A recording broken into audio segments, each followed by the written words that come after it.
الحمد للہ رب العالمین الصلاة والسلام علی سید المرسلین اما بعد فاعوذ باللہ من الشیطان الرجیم بسم اللہ الرحمن الرحیم السلام علیکم ورحمۃ اللہ وبرکاتہ۔ امید کرتا ہوں کہ تمام ویورز خیر و عافیت سے ہوں گے۔ دعا کرتا ہوں کہ رب تعالی ہم سب پر اپنا خصوصی کرم فرمائے۔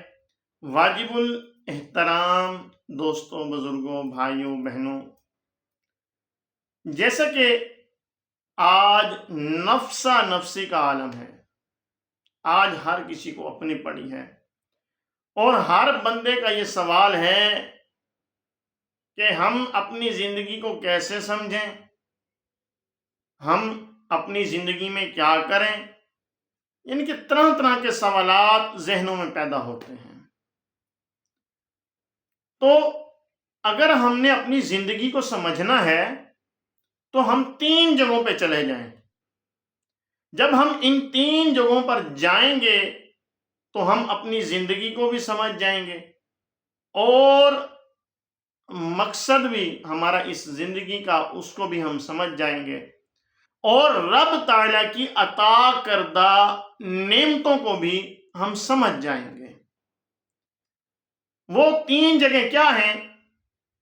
پہلے نمبر پہ تو ہم ہسپتالوں کی طرف چلے جائیں۔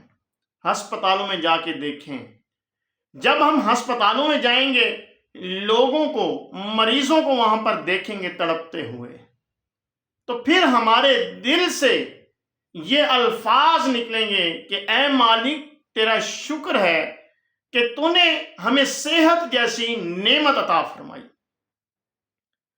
ہسپتالوں میں کئی ایسے لوگ پڑے ہوتے ہیں کہ جو بیچارے کئی ماہ سے، کوئی تو ایسے بھی ہوتے ہیں جو سال ہاں سال سے ہسپتالوں میں بستر پر پڑے ہوتے ہیں اور لاچار ہوتے ہیں۔ وہ بیچارے جو ہیں لوگوں کے محتاج ہوتے ہیں۔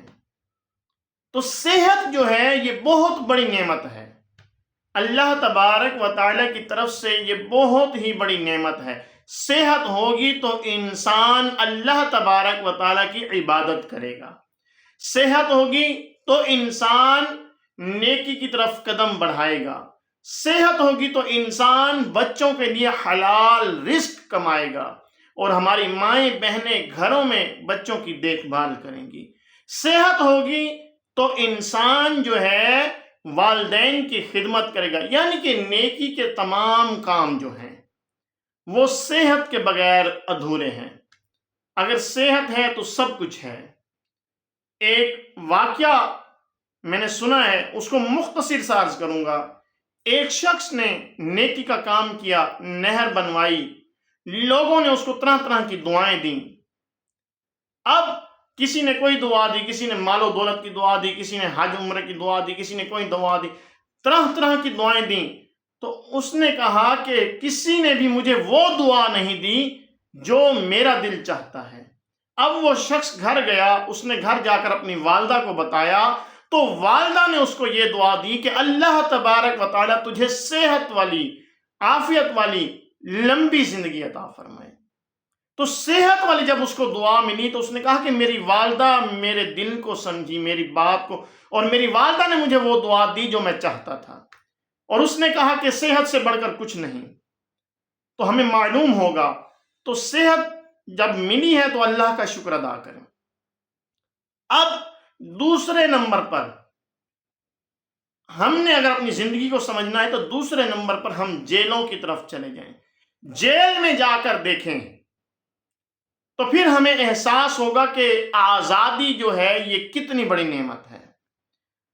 آزاد انسان جو ہے وہ اب جیلوں میں کہیں پر عبادت کرنے کی اجازت ملتی ہے، کہیں نہیں ملتی، کہیں کوئی نیکی کے کام کی اجازت ملتی ہے، کہیں نہیں ملتی۔